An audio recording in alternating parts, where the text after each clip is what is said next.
We all know from the past that FEMA has failed thousands, if not millions of people.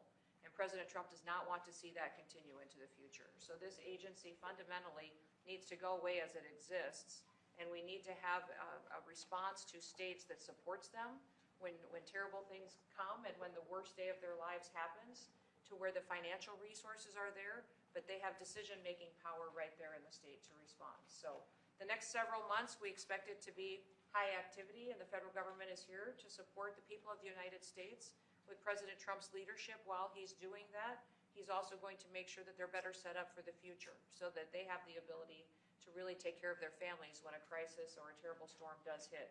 We've got many governors that just recently had terrible, tragic losses from tornadoes, from other events that went through their states, and FEMA was extremely responsive, and they've all been very happy. I think, Mr. President, you even spoke to one of those governors this morning, who is very happy, and the Missouri governor as well, who is very happy. As soon as something happens in their state, I'm in direct communication with the governors to make sure they have what they need, but also making sure that they have the ability to make decisions to respond to the people that live in their states. Thank you very much. Great job, everybody. So we want to wean off of FEMA, and we want to bring it down to the state level. A little bit like education, we're moving it back to the states so the governors can handle it. That's why they're governors now. If they can't handle it, they shouldn't be governor. But these governors can handle it, and they'll work in conjunction with other governors. They'll give each other a hand. But the FEMA thing has not been a very successful experiment. Very, very expensive, and it doesn't get the job done. You saw what happened in North Carolina under the past administration. And when we got in, we did a great job for North Carolina, brought it back, but it was a disaster, FEMA. And it has not worked out well. It's extremely expensive. And again, when you have a tornado or a hurricane or you have a problem of any kind in a state, that's what you have governors for. They're supposed to fix those problems. And it's much more local, and they'll develop a system, and I think it'll be a great system. And also when it comes to forest fires. So for years I've been meeting with heads of other countries, and they are forest countries. They call themselves forest, Austria and others.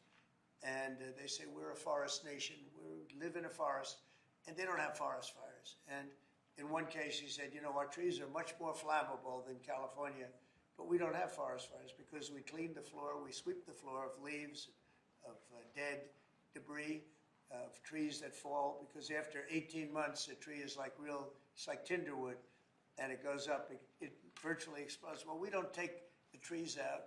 California is a disaster, what they've done in California. They don't do anything.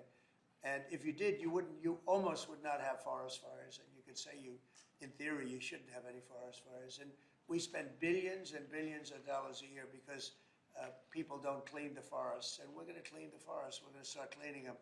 We're going to get rid of dead wood. The environmentalists say, oh no, let it regenerate. It doesn't regenerate. It just sits there and it usually catches fire. And we're going to have a whole new system, and it's called forest management. And if you look at some of these countries in Europe and other places that literally live in forests, very flammable forests, and they don't have problems. And they call me, they don't even know how it's possible that we can have the fires that we have. And the people behind me know that very well, and we're going to start working on that system. And we're going to save a lot of trees. We're also going to cut down trees and replant new trees. And that whole industry is going to be growing because we don't need the help of anybody. We have just about more, or as much, but more than almost anybody else in terms of lumber and wood. So we're going to be doing some great work having to do with forest fires. It's going to start effective, really it started a few months ago, and it's forest management. And Doug, I think you're really the head of that. Interiors, I guess you're the largest landlord perhaps anywhere in the world, I understand. That's a nice position. You may want to just give a few words on the cleaning of the floor of the forests.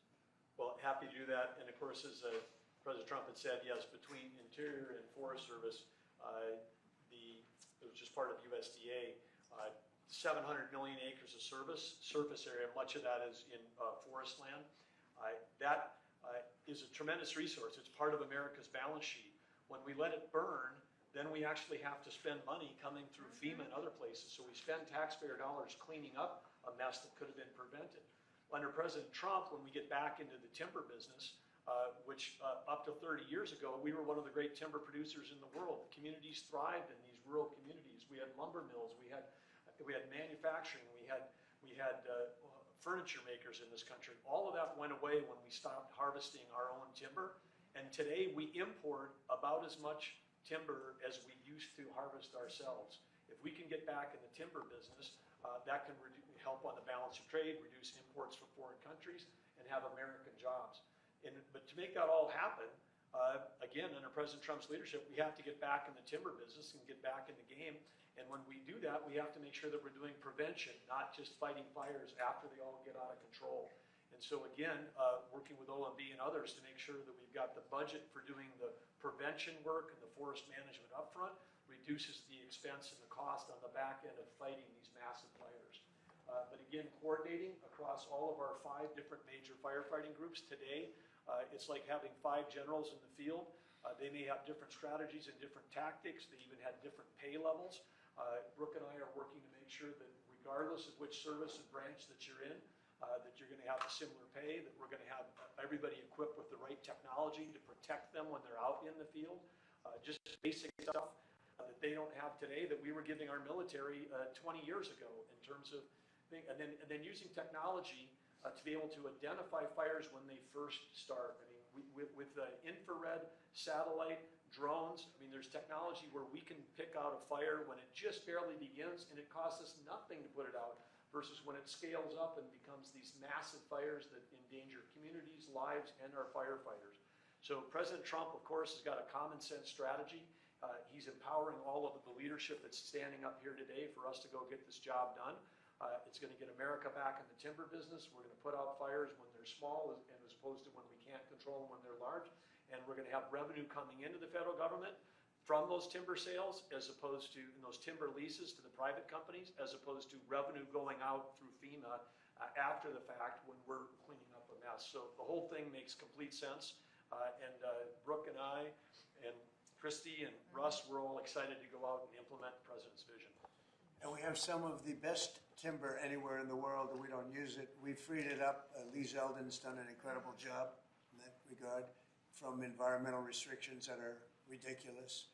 And a lot of it's been freed up. The rest of it's being freed up. Some areas will continue to protect, but we're going to be freeing up most of it. And again, we have some of the best in the world. And when I hear you say that we lost more in fires than we produce is so crazy, because we shouldn't lose very much at all. I mean, I could say we shouldn't lose any if it was perfect, but it should not be ever like what we've seen. We're sending billions of dollars to California all the time because obviously in California they are not doing a good job in any way, shape, or form, any other thing either. So with that, I'm heading to Fort Bragg right now. I think the helicopter's landing as we speak. But if you want, we'll take a few questions. Mr. President, will you invoke the Insurrection Act to deal with the situation in California? If there's an insurrection, I would certainly invoke it. We'll see. But I can tell you last night was terrible.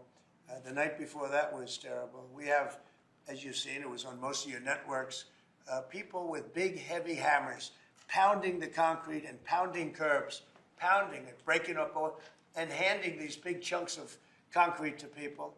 And they were taking that concrete, going up on bridges and dropping it into the roof of a car. They were throwing it at our police. They were throwing it at our soldiers that are there. And we got it stopped, and we have them in custody right now. Look, if we didn't get involved, right now, Los Angeles would be burning, just like it was burning a number of months ago with all the houses that were lost. Los Angeles right now would be on fire, and we have it in great shape. We're not playing around. How will you determine whether or not there is an insurrection? Well, you'll take a look at what's happening. I mean, I could tell you there were certain areas of Los Angeles that you could have called it an insurrection. It was terrible.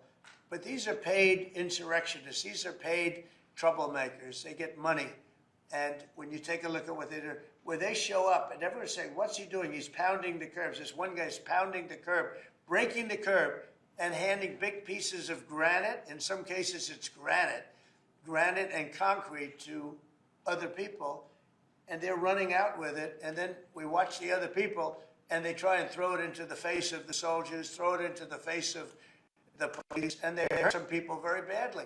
They go up on bridges, they drop it down on the cars as the cars are moving. They're not breaking the curb because they're doing a demolition service. They're breaking it to hand out to people as a weapon. It's bad stuff. I've never seen that before. Mr. President, how soon do you want to see FEMA eliminated? And what's your message to the governors about how much more of an expense is going to fall to states? Yeah, well, it's not going to be so much the states. We're going to give out less money. We're going to give it out directly. It'll be from the president's office. We'll have somebody here. Could be Homeland Security, but we're going to give it out through a method where it's given out. As an example, I just gave out $71 million to a certain state. They were looking to do about 120. They were very happy with the 71 million. We did a little cutting, and they were very happy with it.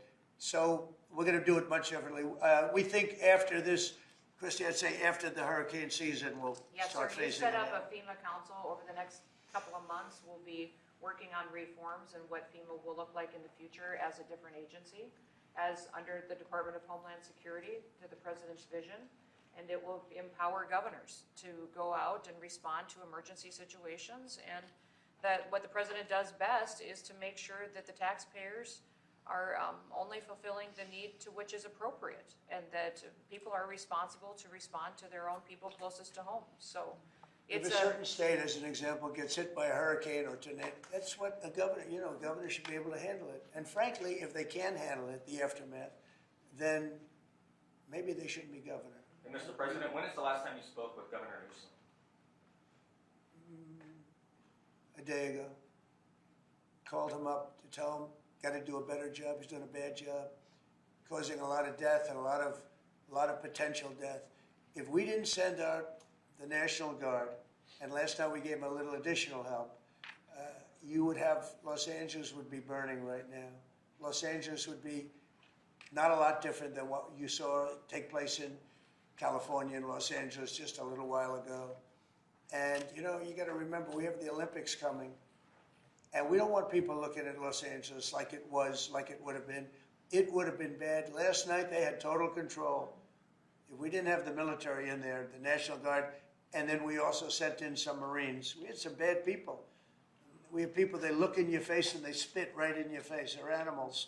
And these are paid insurrectionists. These are paid troublemakers. They're agitators. They're paid. Do you think somebody walks up to a curb and starts hammering pieces out, has all the equipment necessary, and starts handing it out to people to use as a weapon?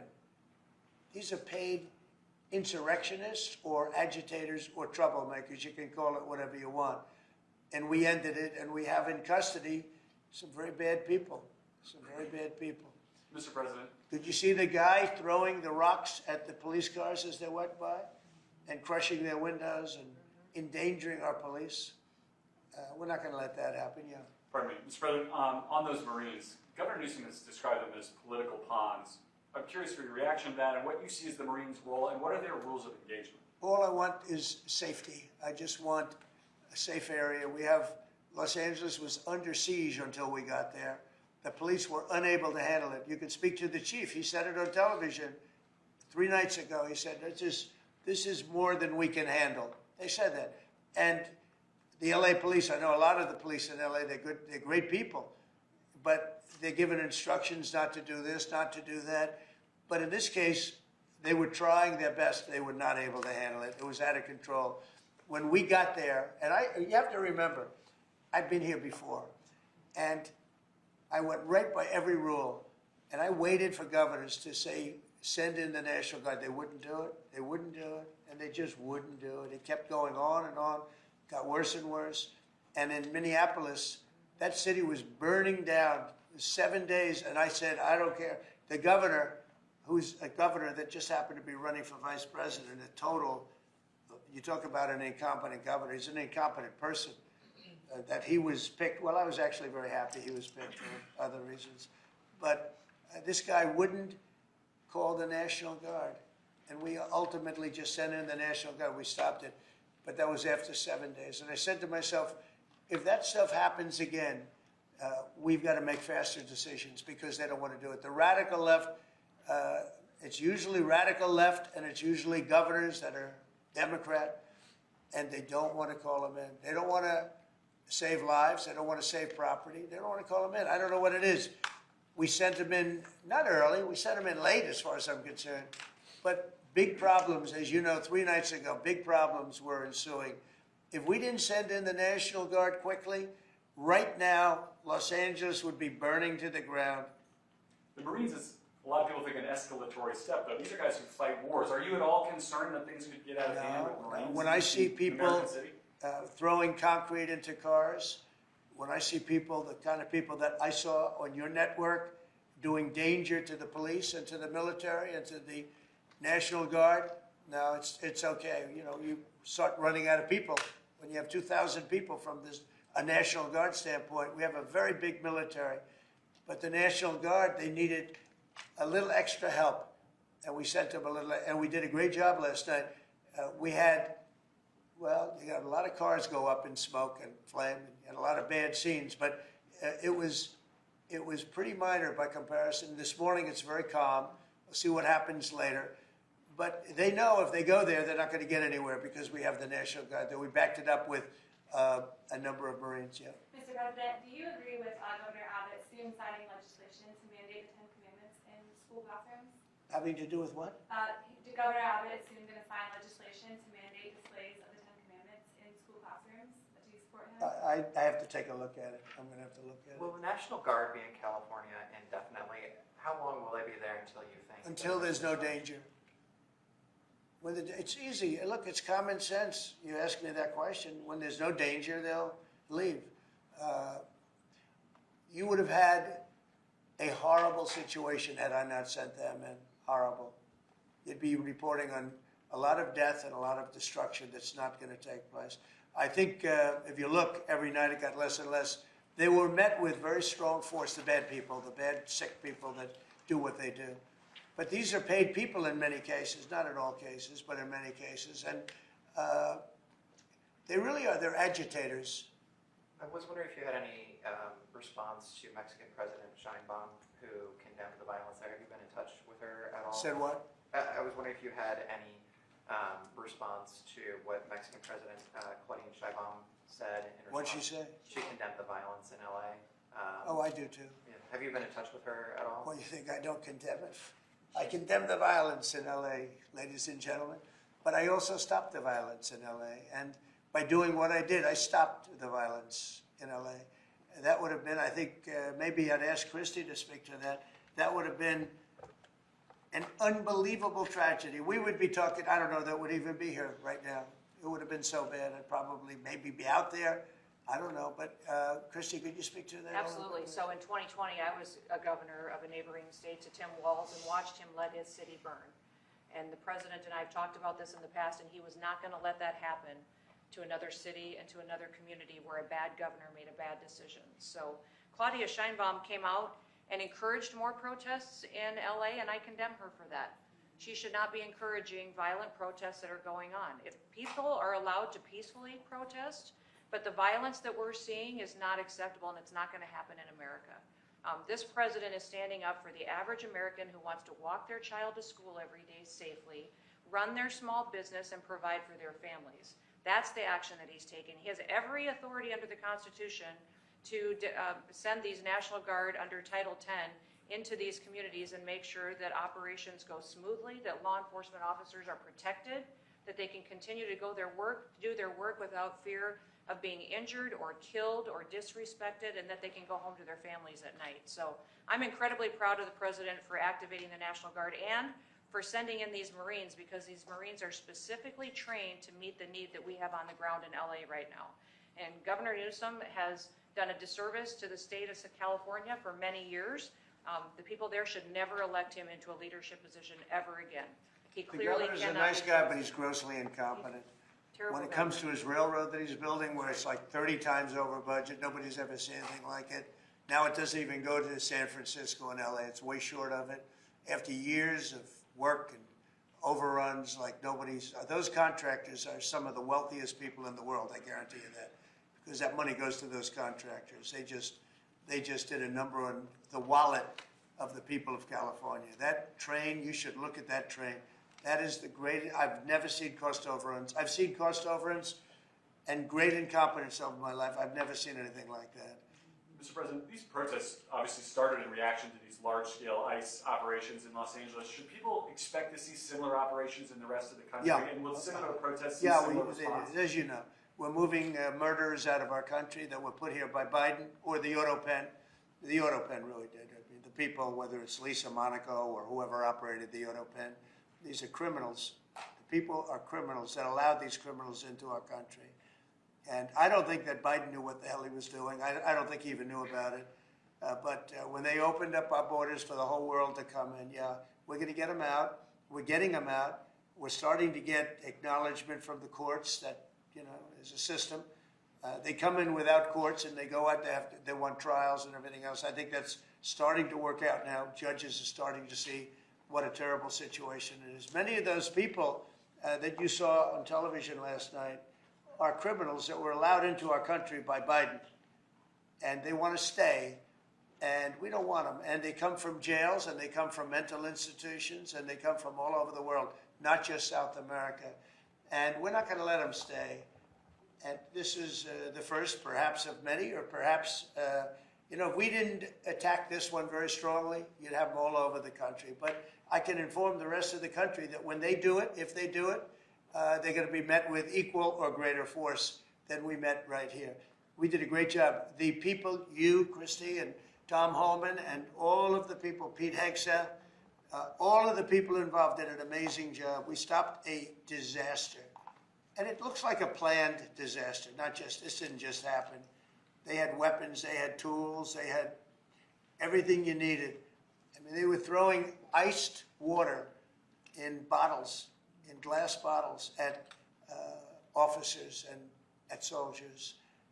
These are, you could not use the word insurrection, but you could also use the word, these are very dangerous people, they're bad people. They were met with heavy force and they folded. And they may be there a little bit tonight, they may be there a little bit, but it seems to be getting less and less because they're going there and they're met with a very heavy force. And if they weren't, you would have that city right now would be on fire. It would be burning down. The rest of it, what's left over. Because the other fire was started because they wouldn't allow water into LA. They wouldn't allow water into California because they had it all shifted out to the Pacific Ocean. And I turned it around. And I told them to do it in my first term, and they didn't do it. We had COVID, and they didn't do it. And I told them to do it. We did it in the second. Now we have billions of gallons of water flowing down. But Newsom should have done this. He's an incompetent man and incompetent governor. Okay, any other questions? Mr. President, do you have any message to adversaries as the Army kicks off 250-year birthday celebration? I just think it's amazing. We're going to have a fantastic June 14th parade, Flag Day. It's going to be an amazing day. We have tanks, we have planes, we have all sorts of things. And I think it's going to be great. We're going to celebrate our country for a change. You know, recently, as you know, with World War II, the victory of World War II, I called up France and they were celebrating the victory. Well, we helped them a lot, as you know. I don't have to get into that. But I called up other countries. They were all celebrating the victory. We're the only country that didn't celebrate the victory. And we're the one that won the war. Okay, if it wasn't for us, that war, you would be speaking German right now, okay? We won the war, and you might be speaking Japanese too. I mean, you might be speaking a combination of both. We won the war, and we're the only country that didn't celebrate it. And we're going to be celebrating big on Saturday. We're going to have a lot of, and if there's any protester who wants to come out, they will be met with very big force. By the way, for those people that want to protest, they're going to be met with very big force. And I haven't even heard about a protest, but, you know, this is people that hate our country, but they will be met with very heavy force. Okay. One last Thank you question very about much, one- everybody. Thank you, press. Thank you. Thank you, press. Let's move out. Thank you, guys.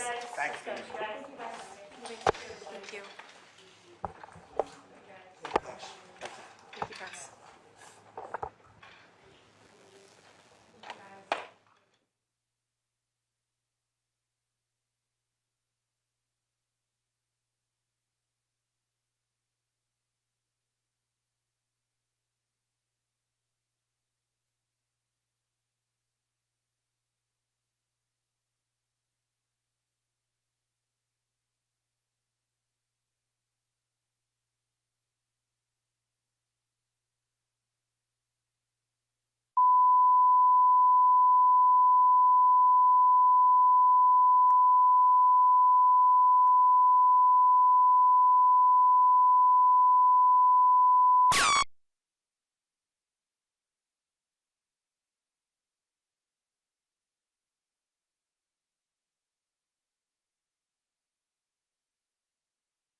please, for 10 minutes?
telling you, it's something you gotta love it. You continue on, you gotta love it.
Yeah.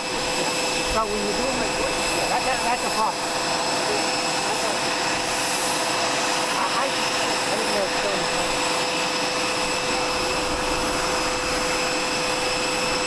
You guys know where your main, where do you traffic?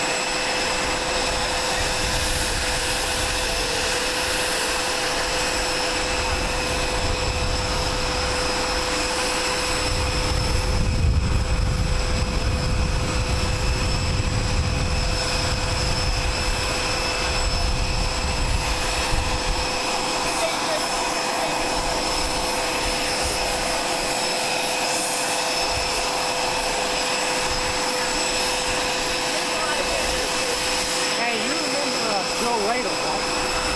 Joe Radel, Miami? He quit that international conflict after what happened to him.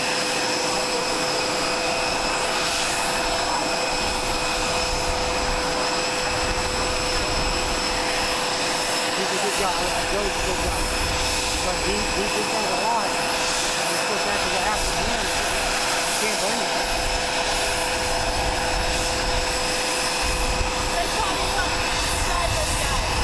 No, he's the guy. He's the guy. Yes. He doesn't need to be uniform or anything. He's the man. You can probably walk in and start that. Oh, we know him. Don't hear yourself. Don't hear yourself. What's the word?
But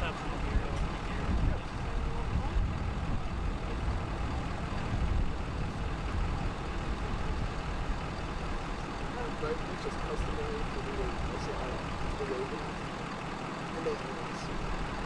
So, I think they're really hard on where they have to a smoothing role in certain ways.